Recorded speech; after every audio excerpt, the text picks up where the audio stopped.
This is motivational speech. बड़े बड़े लोग बैठे हुए, सभी एक से एक मिलेनियर बिलियनियर, बड़े बड़े उद्योगपति, पढ़े लिखे, आईएएस आईपीएस डॉक्टर इंजीनियर, सब बैठे हैं, परेशान सब हैं। टेंशन और डिप्रेशन तो केवल गरीबों के पास रहती नहीं और रिक्शे वाले के पास रहती नहीं, बल्कि उनके पास कम रहती है।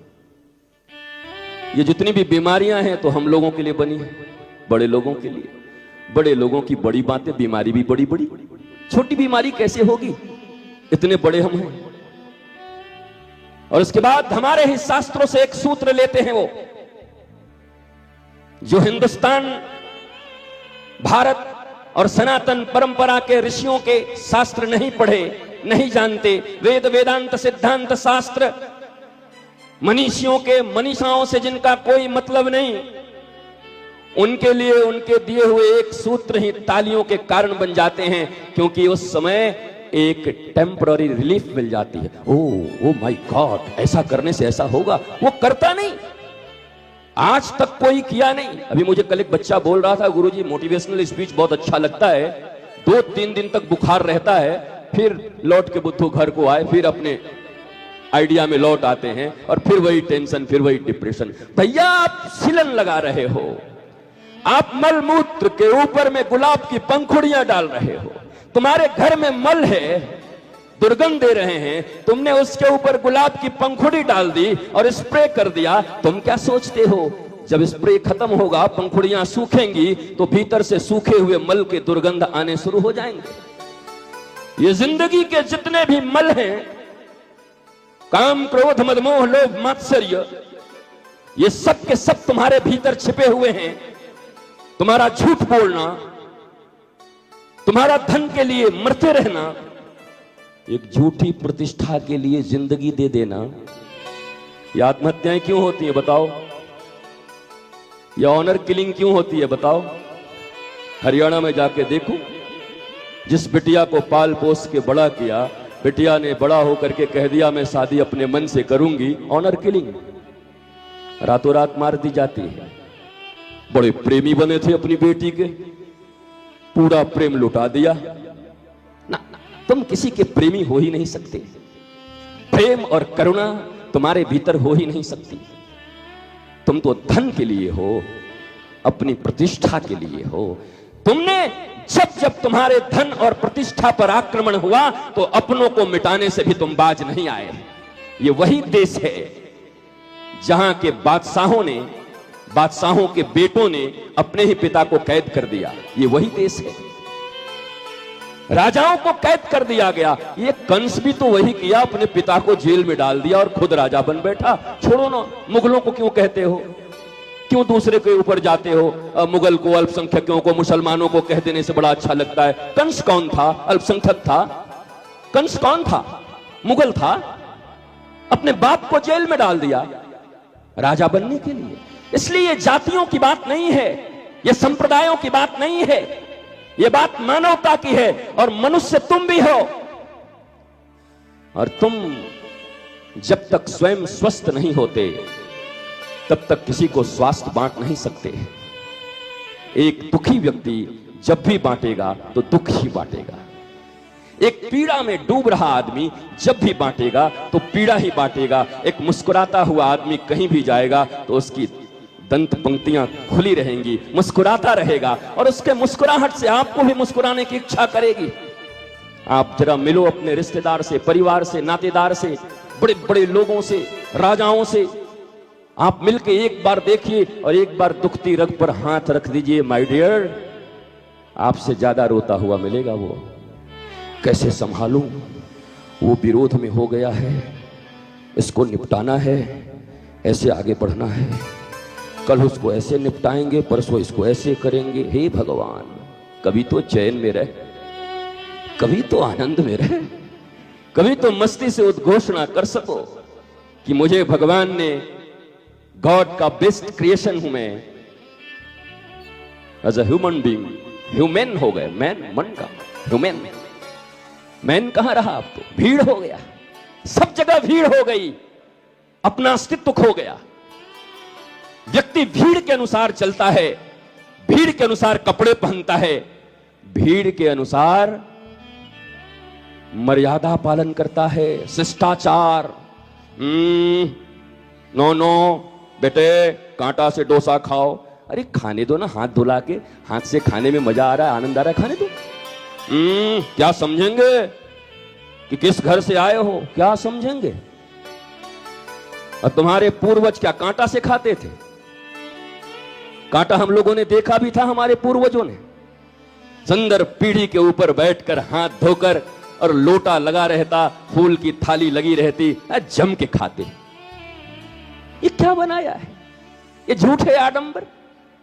आप कह सकते हो कि पॉल्यूशन ज्यादा हो गया है, इस कारण से हमें ऐसा करना पड़ता है। तो पॉल्यूशन हो गया है तो पॉल्यूशन को कम करो और हाथ साफ करो, हाथ साफ करके खाओ। और तुम्हारे हाथ में अगर पॉल्यूशन लग गया है तो कांटे में न होगा, भीतर न जाएगा। मैं सिर्फ यह कहना चाहता हूं कि आप जियो तो अपनी शर्तों पर, अपनी समझ के शर्तों पर जियो, संसार की शर्तों पर मत जियो। मैं नहीं जीता, कोई फर्क नहीं पड़ता, और इसीलिए आनंदित हूं। और तुम भी अगर जीवन में कभी आनंदित होगे तो उसका एक ही कारण होगा, किसी शर्त पे जिंदा मत रहना। शर्त तुम्हारी होनी चाहिए और समझ भी तुम्हारी होनी चाहिए। समझ तुम्हारी हो कि तुम कैसे जीना चाहते हो, तुम्हें आनंद कैसे मिलता है। इसका मतलब मैं ये गलत बातों का, अगर तुम्हें शराब पी करके गालियां देने में आनंद मिलता है तो फिर डंडा खाने के लिए भी तुम तैयार रहो, फिर वो तुम तैयार नहीं। तुम्हारे कर्मों के फल भी तुम्हें ही भोगने होंगे। तुम्हारे पास अपना कुछ नहीं है, न तुम्हारी पहचान है, न तुम्हारी प्रतिष्ठा है, न तुम्हारे अपने लोग हैं, न तुम्हारे रिश्ते हैं। एक रिश्ते में क्या तलाक नहीं हो रहे? 7-7 फेरों के बाद भी क्या पति पत्नी अलग नहीं हो रहे? कारण क्या है बताइए, बताओ तो, कारण क्या है? प्रेमी हो ना, 7 फेरे लिए हो ना। प्रेम का अर्थ यह नहीं होता कि कोई किसी से चाहे। प्रेम हमेशा देता है और काम हमेशा मांगता है। लव और लस्ट में यही फर्क है। यह तलाक क्यों हो रहा है? कोई प्रेमी नहीं है उन दोनों में, ये काम से जुड़े हुए लोग हैं। सीधी सीधी सुनो और मानो इस बात को। हजारों तलाक इसलिए हो रहे हैं कि ये मेरे शारीरिक इच्छा को पूर्ण नहीं कर पा रहा। तुमने डिक्लेयर कर दिया कि ये विवाह तुमने शरीर के लिए किया था, इस ग्राउंड पे तुम्हें तलाक मिल रहे हैं और तुम कहते हो आई लव यू, मुझे तुमसे प्रेम है। दिल बहलाने को गालिब ख्याल अच्छा है, बहलाते रहिए। आपका दिल है, लोगों के बीच घिरे रहिए। जो अपने लगते हैं उनसे अपनत्व का एक भाव बनाए रहिए। लेकिन रोज इसी संसार में देखने के बाद भी नहीं सीखते। जब सत्ता होती है, जब पावर होता है, लोग आसपास होते हैं। जब सत्ता जाती है, परछाई भी पास आना नहीं चाहता। क्या नहीं सीखते? लेकिन क्या मीरा के साथ ऐसा हुआ? क्या कबीर के साथ ऐसा हुआ? क्या तुलसी के साथ ऐसा हुआ? क्या इनके साथ कभी ऐसा हुआ? ये तब भी वैसे ही थे और सारी दुनिया भी तुलसी को ठुकरा दे तब भी, कोई गाली दे चाहे ताली दे, हम हो चुके अवध बिहारी के। सूरदास भी कहते हैं, कोई भला कहे चाहे बुरा कहे, हम हो चुके रमण बिहारी के। वो पूरी दुनिया को संतुष्ट करते नहीं चलते। अरे अपने पत्नी और बच्चों को पूरी जिंदगी में तुम संतुष्ट नहीं कर सकते और तुम चले हो पूरे समाज को संतोष देने। और देने वाला व्यक्ति भी खुद कितना संतोषी है। आपकी धन में कितनी आसक्ति है, आपके पद में कितनी आसक्ति है। आप धन और पद के गुलाम हो और आप समाज को क्या देना चाहते हो? आप मनुष्यों को क्या देना चाहते हो? इस मनुष्य प्रजाति को अगर कोई आनंद दे सकता है तो इस दुनिया में कोई गुरु पैदा नहीं हुआ और कोई भगवान भी नहीं है जो तुम्हें आनंद दे दे। ध्यान से सुनो, मैं कोई नास्तिक नहीं हूं। मेरे वस्त्र देख लो, मेरा जीवन देख लो, मेरा चर्या देख लो, पता करो। राधा कृष्ण के लिए मेरा हृदय धड़कता है, ब्रज की भूमि के लिए मेरे आंखों में आंसू रहते हैं। ब्रज के रज में मैं लोट पोट लगाऊं, इसके लिए तड़पता रहता हूं, कब अवसर मिले। लेकिन तुम्हारे जैसा मैं आस्तिक नहीं हूं और न होना चाहता हूं। मेरी आस्तिकता मेरी समझ से, बनाई हुई परंपराओं से नहीं। मां मुरादे पूरी कर दे हलवा बांटूंगी, और कहीं मुराद पूरा ना हुआ तो सूजी भी नहीं दूंगी। ये प्यार है तुम्हारा मां के साथ, वैष्णो देवी के साथ। और तुम कहते हो आप कृष्ण जी के भक्त हैं क्या? बोला हाँ, हम तो माता रानी के हैं।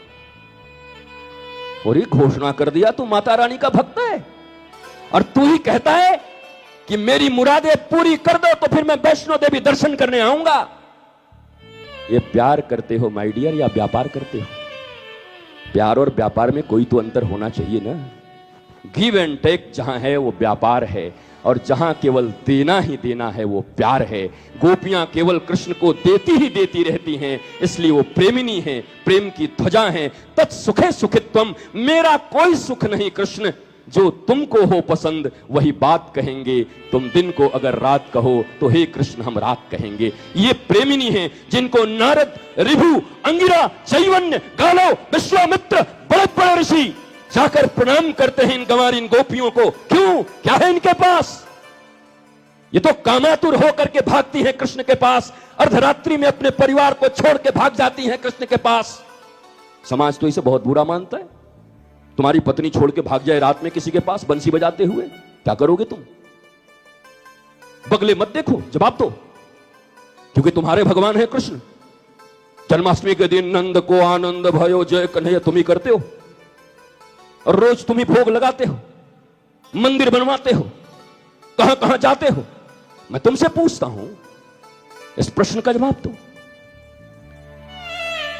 ब्रज की सारी गोपियां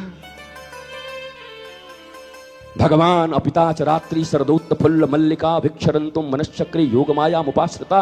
जब भगवान की इच्छा हुई कि आज मैं रास करूंगा, निशम्य गीतम तदनंग वर्धनम बुलाया। जरा शब्दों पर ध्यान दीजिए, अगर संस्कृत थोड़ा जानते हैं तो आनंद और आ जाएगा, नहीं जानते तो मैं बता दूंगा। तदनंग वर्धनम, अनंग कहते हैं काम को। जब कृष्ण ने बंसी बजाई तो ब्रजवासियों के हृदय के भीतर काम बढ़ गया। कामना, जिसे तुम बुरा मानते हो, काम, डिजायर, लस्ट।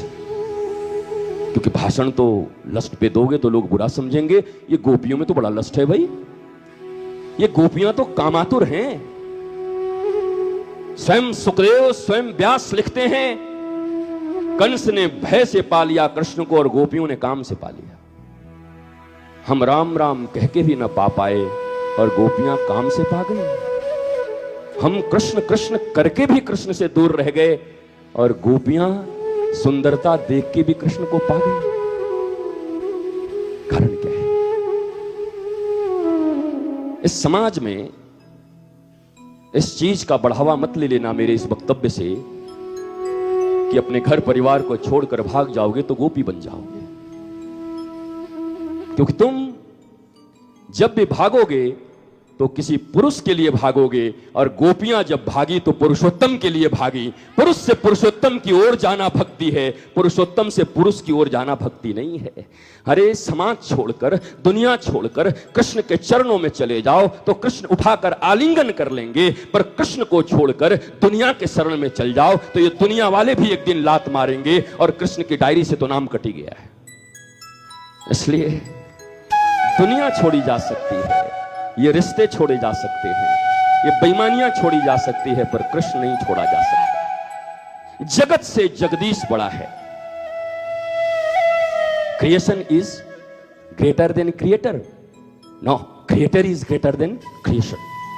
जिसने बनाया है वो बड़ा है।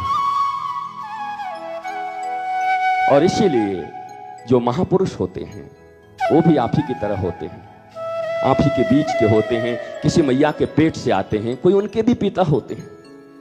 सभी किसी समाज में, कोई कहीं पैदा हुआ, कोई उत्तर प्रदेश में, कोई कहीं, कोई कहीं, कोई कहीं, अपने आसपास के, पर उनके भीतर एक कला होती है। महापुरुषों के भीतर वो कला क्या है? तुम योग से भोग की ओर जाना चाहते हो। तुम योग क्यों करना चाहते हो? रामदेव बाबा का योग क्यों करते हो आप लोग? शरीर स्वस्थ हो, थोड़े ज्यादा दिन जियो, इसके लिए ना। पर ये कर क्या रहे हो जी के? इतने ही साल जी के तो इतना अनाचार फैला दिए हो, 5 साल और जियोगे तो क्या करोगे? क्या करना चाहते हो इस लाइफ से तुम ज्यादा 5 साल और लेकर? तुम जो जो चीजें भी बांट रहे हो इस संसार को, वही बांटोगे ना? हिंसा बांट रहे हो, ईर्ष्या बांट रहे हो, तकलीफें बांट रहे हो? नहीं, मैं ऐसा नहीं करता। क्यों? आप समाज से बाहर हो क्या? आपके संतानों में ये सब दुर्भावनाएं नहीं है क्या? आपके संतान मदालसा होके आए हैं क्या? आपके संतान मीरा होके आई है क्या? आपके संतान प्रहलाद होके आई है क्या? आपके संतान ध्रुव होके आई है? कौन है आपके संतान? कौन है? अन्नू मन्नू बिल्लू पप्पू कल्लू कौन है? सीमा बबीता कविता कौन है? ये किसे जन्म दिए? तुमने क्या दिया उनको? तुम्हारे भीतर जो लोभ थे वो लोभ ट्रांसफर कर दिया, तुम्हारे भीतर जो क्रोध थे वो क्रोध ट्रांसफर कर दिया। तुम जैसे बैलों की तरह नौकरी करके जीते रहे और सिखा दिया जीवन को कि मन को मार मार के भी रुपए के लिए कुछ करना चाहिए, वही तुमने सिखा दिया। और तुम कहते हो तुम मेरे बेटे हो, और तुमसे बड़ा शत्रु कोई हो नहीं सकता। प्रहलाद ने इसीलिए कह दिया माता शत्रु पिता बैरी, ये नो बाल पार्टी थी। वो माता और वो पिता सबसे बड़े शत्रु हैं जिसने अपने बच्चे को ब्रह्म विद्या नहीं दिया। ये जीविका की विद्या देने वाले तुम बहुत बड़े नहीं हो गए। क्या तुमने जीवन की विद्या दी? क्या तुमने कृष्ण पकड़ाया? क्या तुमने राम की शरण में उनका प्रीति लगाया?